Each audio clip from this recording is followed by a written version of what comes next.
Good morning students, welcome to Aangan public school. आज हम standard 8 में हिंदी सब्जेक्ट पढ़ेंगे। स्टैंडर्ड 8 के हिंदी सब्जेक्ट में आज हम जो रिवीजन किया था चैप्टर 1 से लेके 5 तक का, आज हम वही जो चैप्टर है वो आगे से समझेंगे, यानी चैप्टर 6 के बारे में समझेंगे। तो उसके बारे में हम समझते हैं कि इसमें क्या कहा गया है। तो चैप्टर 6 है भरत, जिसको लिखा गया है राजा लक्ष्मण सिंह ने। तो राजा लक्ष्मण सिंह ने क्या किया था कि जो कविता की जो कालिदास की अभिज्ञान शाकुंतलम जो संस्कृत में लिखी गई एक नाट्य कथा है, उसको हिंदी में अनुवाद किया था। और उसी का एक अंश है कि जिसको इधर जो आप लोगों के चैप्टर में रखा गया है। तो इसमें भरत की बात की गई है, जो आके भरत राजा बनता है और पराक्रमी होता है कि उसके नाम पर भी कहा जाता है। कहानी भी बनी हुई है कि उसके नाम पर से हमारे देश का नाम भारत रखा गया है।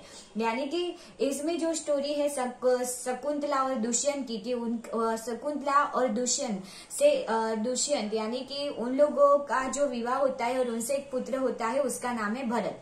पर जब मैंने आप लोगों को स्टोरी बताई थी कि शकुंतला है वो वन में रहनारी एक अप्सरा यानी मेनका जो अप्सरा थी, जो बहुत सुंदर थी, जो उसकी ही बेटी थी शकुंतला, जो वन में ही रहती है। एक बार जो दुष्यंत है वो वन में शिकार करने आते हैं और शकुंतला की जो सुंदरता है उससे मोहित हो जाते हैं और वहां वो गांधर्व विवाह करते। गांधर्व विवाह यानी कि वन टाइप ऑफ जो लव मैरिज कहा जाता है अभी के कॉन्सेप्ट में, उसकी बात की गई थी।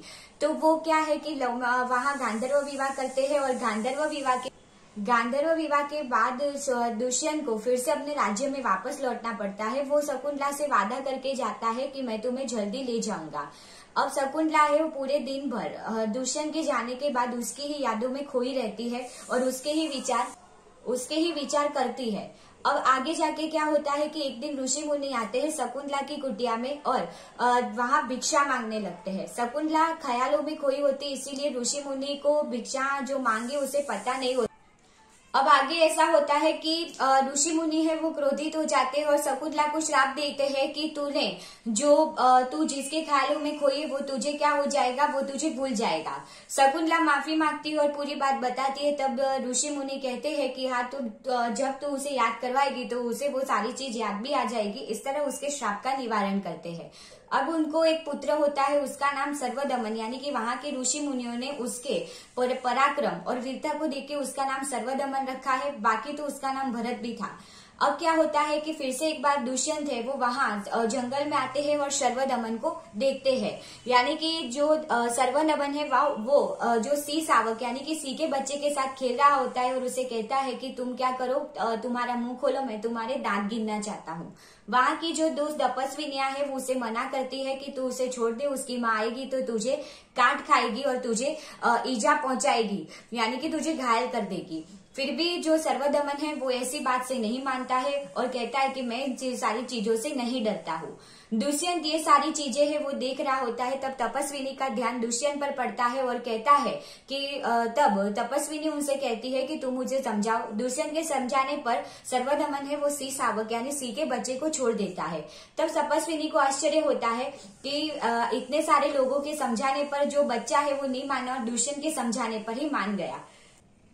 फिर तपस्विनी से दुष्यंत पूछता है कि ये कौन है। तब पता चलता है कि ये कोई ऋषि मुनि या वहां का कोई बालक नहीं है, परंतु ये वीर पुरुष यानी कि कोई क्षत्रिय का ही बालक है, ऐसी बात की जाती है। तभी दुष्यंत को उसके जो लक्षण होते हैं जैसे वीर, पराक्रमी और बहादुर, तो उसे पता चल ही जाता है कि वो कोई क्षत्रिय का ही पुत्र होना चाहिए। दुष्यंत है वो उसके माता के बारे में, बच्चे की माता के बारे में जानने की कोशिश करता है। तब तपस्विना कहती है कि इनको उसके पति ने क्या किया था, छोड़ दिया था, इसीलिए हम ऐसी स्त्री का नाम नहीं लेना चाहते और इस तरह बात टाल देती है। अब जो सारी हरकतें थी वो दुष्यंत से मिलती जुलती थी, चेहरा था वो भी दुष्यंत से मिलता जुलता था। तब उसे लगता है कि नहीं, कहीं ना कहीं ये जो कहानी है मेरे से ही जुड़ती जा रही है। फिर एक बार ऐसा होता है इंसिडेंट्स की जो बालक की जो बाहों में एक जो धागा बांधा होता है जो उसकी रक्षा करता है, तो वो धागा का नाम था रक्षाबंधन का, वो था अपराजित। अब अपराजित की वो जो धागे की खासियत यही थी कि उसके जो बच्चे के हाथ में से गिर जाए तो उसके माता पिता के अलावा कोई उसे उठा नहीं सकता था, जो कोई उठा ले तो वो उसे सांप बनकर डस लेता था। अब तपस्विनी का ध्यान पड़ता है कि उसके हाथ में से ये जो धागा है वो छूट गया है, रक्षाबंधन। तो दुष्यंत ही तुरंत उसे उठाता है। तपस्विनी मना करती है पर उठाने पर दुष्यंत को कुछ नहीं होता है। तब दुष्यंत पूछता है कि तुमने मुझे मना कब क्यों किया? तब कहती है कि ये जो धागा है उसके माता पिता के अलावा और कोई नहीं उठा सकता, ऐसा कहती है। पर दुष्यंत के उठाने पर कुछ नहीं होता है, इसीलिए वो बात कंफर्म हो जाती है कि दुष्यंत ही यही बालक के पिता। ये सारी चीजें होती है, दुष्यंत खुश हो जाता है कि नहीं, मैं जिस बालक को अपना समझता था वो सच में ही मेरा है, और उसे गोदी में लेके फिर वहां से चला जाता है। तो ये था आप लोगों का जो चैप्टर है, चैप्टर 6 भरत के बारे में समझा। अब आप लोगों का जो चैप्टर 7 है उसके बारे में समझते। तो चैप्टर 7 है सोच अपनी अपनी। तो सोच अपनी अपनी में आप लोगों को पता है कि हमने डायरेक्ट वर्कबुक में से समझा था, पर टेक्स्ट बुक में भी ये 2 पिक्चर है वो दिए गए हैं। तो एक में गांव का चित्र है और दूसरे में शहर का चित्र है। तो दोनों में अंतर क्या है और कौन सी जो लाइफ है, कौन सा जीवन अच्छा है, उसकी बात की गई है। तो गांव के चित्र की बात की गई है। तो गांव का चित्र क्या है? तो गांव के चित्र में जो हरियाली है वो चारों तरफ नजर आती है, हवा शुद्ध होती है क्योंकि वहां कोई वाहन का शोर या कुछ वैसा होता नहीं है। लोग है वो अपना काम शांति से करते हैं, यानी कि प्रकृति के ज्यादा नजदीक है वो वहां का जीवन है। यानी कि पहाड़ से वो सारी जो पहाड़ से जो पूरा गांव है वो घिरा हुआ होता है। आसपास के जो आसपास पेड़ और हरियाली छाई रहती है। कच्चे मकान होते हैं। लोग है वो एक नदी पर ही अपना काम है वो सब सारा काम इसमें ही करते, नहाते हैं, धोते हैं, पानी भी वही का लेते हैं। यानी कि इधर का जो जीवन है प्रकृति के नजदीक है और शांतिमय जीवन है और सीधा साधा और सरल है। जबकि शहर की बात की गई है तो आप लोगों को पता है कि जो हम शहर के जीवन में जो अभी जी रहे हैं, रोज बरोज का हम एक्सपीरियंस करते हैं, वो है शहर का जीवन। तो शहर के जीवन में क्या है? तो शहर के जीवन में खास करके है कि शहर का जीवन है तो उसमें पक्की सड़कें हैं, पक्की इमारतें यानी बड़ी बड़ी इमारतें हैं, शोर बकोर ज्यादा है। पर जो फैशनेबल या खास करके जो मॉडर्नाइजेशन है वो ज्यादा इधर रहता है। यानी कि आगे जाके इंसान का जो फ्यूचर है वो डेवलप बनाने के स्कोप है वो कहाँ रहते हैं? शहर में रहते हैं। इसीलिए पूछा गया था कि आप लोगों को दोनों में से कौन सा जीवन रुचिकर यानी अच्छा लगता है? तो शहर का, क्योंकि हम जहाँ पले बड़े हैं और हमारा फ्यूचर इधर ही सिक्योर है और आगे इधर से ही बढ़ेंगे, इसीलिए शहर का जीवन है वो हमें ज्यादा अच्छा लगता है, ऐसी बात की गई थी। तो ये था आप लोगों का चैप्टर 7 के, जिसमें सिर्फ दोनों के डिफरेंट के बारे में समझना था और इसमें क्या क्या दिया गया है उसके बारे में समझना था। गांव और शहर की बात की गई थी। अब हम जो नेक्स्ट जो चैप्टर समझने वाले हैं वो एक पोयम के फॉर्म में है, जो हमने ऑनलाइन में जो लास्ट लेक्चर जो समझा था और उसके क्वेश्चन आंसर समझे थे, तो उसके बारे में समझते हैं कि वो चैप्टर कौन सा है।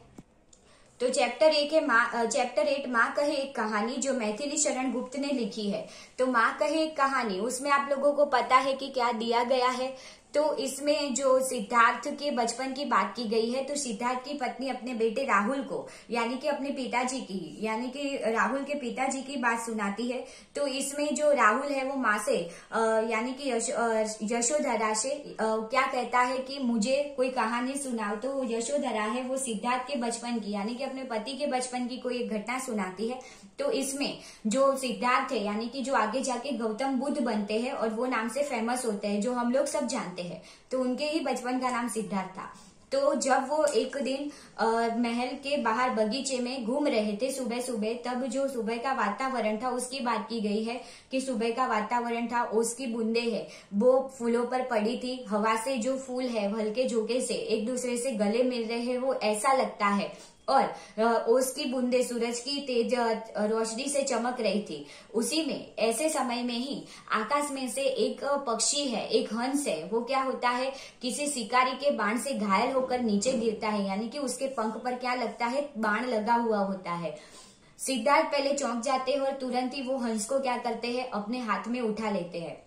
जैसे ही हंस को अपने हाथ में उठाते हैं तो उसको ऐसा लगता है कि मुझे क्या मिला, एक नया जीवन मिला, ऐसा हंस को लगता है। राहुल है वो आगे कहानी सुनने की जिद करता है, तब उसकी माँ समझाती है। उसी में ही वो उसे मरहम वो सब लगाता है सिद्धार्थ, और उसमें ही आखिर तक यानी शिकारी आ जाता है और जिद करने लगता है कि हाँ देखो, मैंने जिस पक्षी को मुझे मारना था उसे मैंने मारा और मेरा निशाना अचूक रहा, यानी मैं चूका नहीं हूँ, यानी कि मैं सक्सेस रहा। तो ये जो पक्षी है उस पर मेरा अधिकार होना चाहिए क्योंकि ये मेरा शिकार है। दोनों अपनी जिद में अड़ जाते हैं। सिद्धार्थ है वो हंस देने को मना करता है और कहता है कि मैंने क्या है इस हंस को बचाया है, जबकि शिकारी है वो कहता है कि मैंने मेहनत करके इसका शिकार किया है। बात है वो अड़ जाने के बाद न्यायालय तक पहुंचती है। न्यायालय में सभी मंत्री और वहां के जो न्यायाधीश है वो सारी जो बातें हैं, दोनों के पक्ष में रखी हुई जो बातें हैं वो समझते हैं और सुनते हैं। फिर यशोधरा है वो राहुल से पूछती है कि कहो तुम कि न्याय किस पक्ष में होना चाहिए। तब राहुल कहता है कि मारने वाले से बचाने वाला अधिक शक्तिशाली होता है, ऐसी बात की गई है। तो हमें क्या करना चाहिए कि मारने वाले से ज्यादा शक्तिशाली यानी बचाने वाले को ही क्या करना चाहिए, हमेशा उसे ही ये जो न्याय है उसके पक्ष में ही करना चाहिए, ऐसी बात की जाती है। तब यशोधरा कहती है यानी अपने बच्चे को कहती है कि हाँ सच में तुमने जो कहानी सुनी और समझी ऐसा अब मुझे यानी कि शिकारी ने तो क्या किया था, सिर्फ हंस का शिकार करने के लिए और अपने शौक के लिए ही उसका शिकार किया था, तो हंस का तो कोई दोष नहीं था। तो सिद्धार्थ ने क्या किया कि एक निर्दोष पंखी को जिसको घायल हुआ था उसकी जान बचाई थी, तो उस हंस पर किसका अधिकार होना चाहिए, सिद्धार्थ का अधिकार होना चाहिए, ऐसी बात इसमें की गई है। तो स्टूडेंट ये था आप लोगों का चैप्टर 8 की जिसके बारे में हमने समझा। तो हम लोगों ने 1 से लेके चैप्टर 8 तक का जो रिवीजन है वो कर दिया है। अब हम नेक्स्ट लेक्चर में उसके आगे के चैप्टर के बारे में जो समझेंगे, एक्सप्लेन करेंगे और उसके जो क्वेश्चन आंसर जो बाकी है उसके बारे में समझेंगे। तब तक आप लोगों को 1 से 8 चैप्टर है वो टेक्स्ट बुक में से एक बार रीड कर लेना है और उसके जो क्वेश्चन आंसर है वो वर्कबुक में से एक बार समझ लेने हैं। Thank you.